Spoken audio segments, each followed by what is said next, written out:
नमस्कार साथियों। क्या वो समय आ गया है निकट जब चंद्रचूड़ साहब की अदालत में ईवीएम का मसला बहुत मजबूती से उठाया जाए? क्या कांग्रेस पार्टी जो है अब इस पूरी तैयारी में जुट गई है कि ईवीएम के ऊपर फाइनल फैसला अब हो ही जाए, पूरी आर पार की लड़ाई इस पे हो? चुनाव आयोग अगर इसको नहीं सुन रहा है तो सुप्रीम कोर्ट है ना इसके लिए। क्या सुप्रीम कोर्ट के ऊपर आखिरी भरोसा बचा हुआ है कांग्रेस पार्टी का? ये सारे सवाल इसलिए खड़े हो रहे हैं कि कांग्रेस के एक सांसद के बयान के जरिए। क्या इन सांसद के बयान को अगर आप पूरी तरीके से समझें तो ऐसा लगेगा कि हरिकृष्ण प्रसाद ने जो शुरुआत किया था, विवेक कृष्णन उसको अंजाम तक पहुंचा। अब हरिकृष्ण प्रसाद को चर्चाओं के भीतर ये नाम जरूर सुने होंगे। पहले इस बात कैसे इन्होंने शुरुआत किया और अंजाम देने के लिए विवेक कृष्णन तनखा, जो कांग्रेस के बहुत बड़े नेता हैं, राज्यसभा के सांसद हैं, वो कहीं ना कहीं पूरी मजबूती से कमर कस लिए। उनका सीधा कहना है हम सुप्रीम कोर्ट अगर जाना पड़ेगा तो हम पहुंचेंगे, जाएंगे, लेकिन अब ईवीएम के मामले पर पूरी आर पार की लड़ाई होगी, पूरी फाइनल डिसीजन होगा। लेकिन सवाल उठता है कि इन सब के बीच इस पीछे के आधार जो बेस कहां से मिल रहा है? तो बेस कहां से मिल रहा है? हरिकृष्ण प्रसाद से। निट इंडिया प्राइवेट लिमिटेड जो है, इस कंपनी के वो डायरेक्टर हुआ करते थे हरिकृष्ण प्रसाद। 2009 में सबसे पहले यही वो व्यक्ति थे जिन्होंने ईवीएम के ऊपर पूरी स्वतंत्र ऑडिट शुरू किया था। इस ऑडिट के भीतर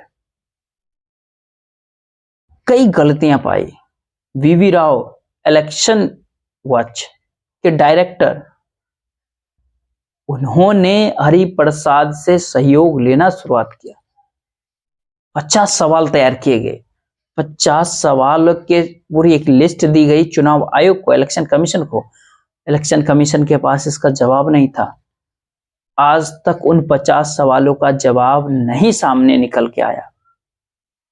ईवीएम की पूरी हैकिंग के लिए जो इलेक्शन कमीशन ने चैलेंज किया, हरिप्रसाद अपनी पूरी टीम के साथ जब इस पे चर्चाएं की, कुछ समय ही बीता कि हरिप्रसाद को चुनाव आयोग ने, इलेक्शन कमीशन ने उठा दिया। यूपीए सरकार का ये दौर था उस समय, ध्यान रखिएगा, यूपीए सरकार थे।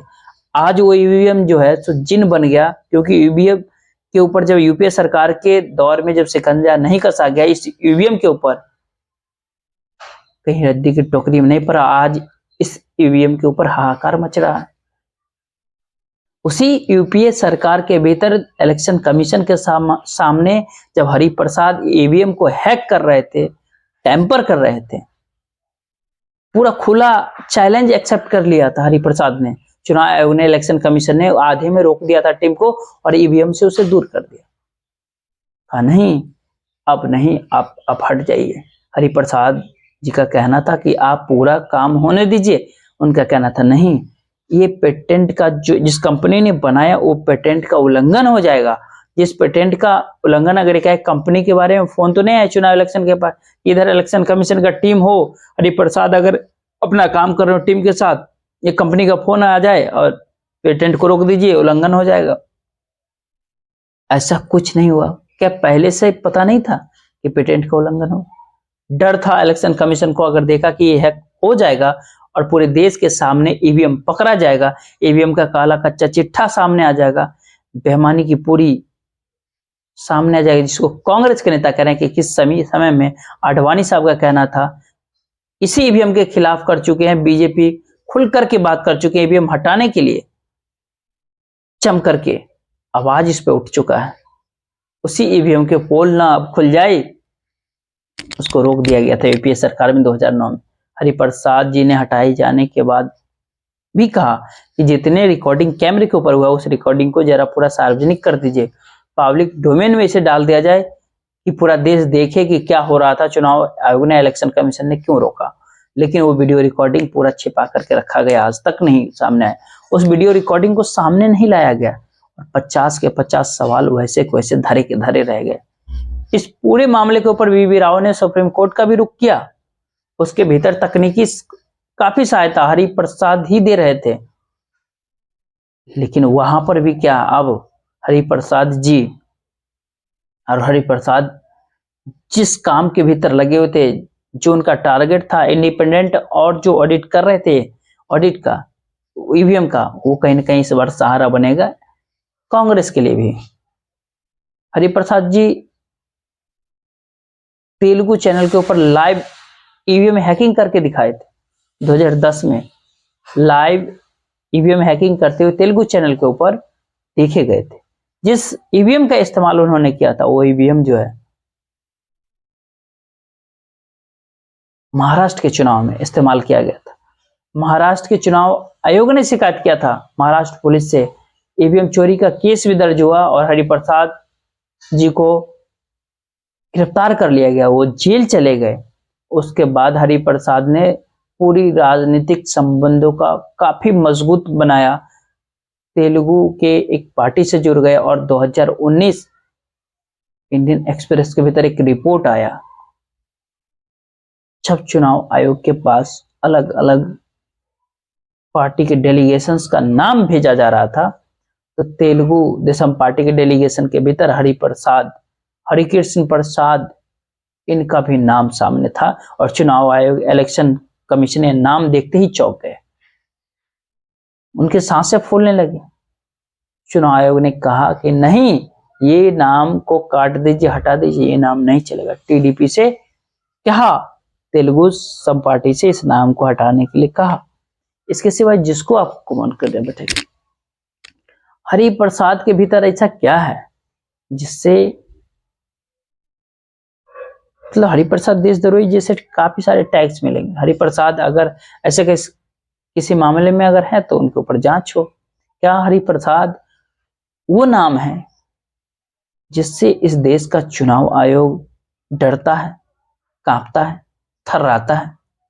उसके बाद कई सवाल के जवाब बाकी थे, वीडियो फुटेज सामने नहीं आया, फिर एक छोटा सा वीडियो डाल करके पूरा सवाल खड़ा कर दिया हरिप्रसाद ने। जो वीवीपैट के पूरा पर्ची था, ईवीएम का बटन दबाने के बाद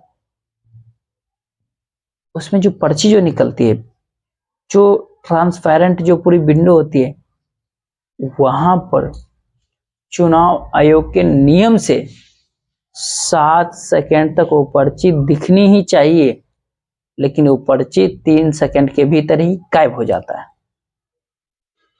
ये हरिप्रसाद जी ने ये वीडियो डाल करके तो फिर एक नया सवाल खड़ा कर दिया कि जिस पर्ची को, वीवीपैट की पर्ची को 7 सेकेंड तक ट्रांसपेरेंट विंडो के ऊपर होना चाहिए कि वोट देने वाले देख सके जो हम बटन दबाए वही दबा है या नहीं दबा है, वो अपना तसल्ली कर सके कि उसका वोट सही जगह पे पड़ा, जहां वो डाले वहीं पड़ा।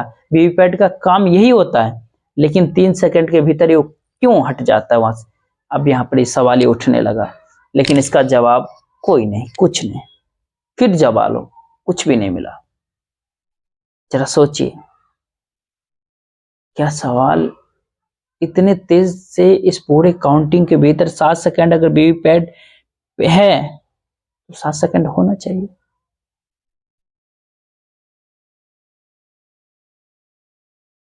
पूरे 8 घंटे के भीतर कितनी वोट पड़ सकते हैं?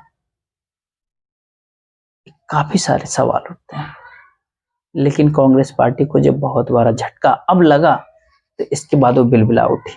अब बड़े बड़े कद्दावर नेता बैठ करके कांग्रेस के दफ्तर के भीतर राहुल गांधी, मल्लिकार्जुन खड़गे के सामने अगर सफाई दे रहे हैं, काफी फटकार उन्हें लगाया जा रहा है, उसी समय कांग्रेस पार्टी एक तरफ ईवीएम के मसले के ऊपर भी बहुत गंभीर चर्चाएं कर रही है, पूरी गंभीरता से आगे बढ़ने की तैयारी कर रही है। इसी बीच विवेक कृष्ण तनखा का एक बयान आता है, जब उन्होंने ये कहा कि राज्यसभा के मेंबर भी हैं, उनका कहना है कि अब ईवीएम का मामला पूरा फाइनल होगा, चाहे सुप्रीम कोर्ट ही क्यों न जाना पड़े, यानी चंद्रचूड़ साहब के पास जाएगा मामला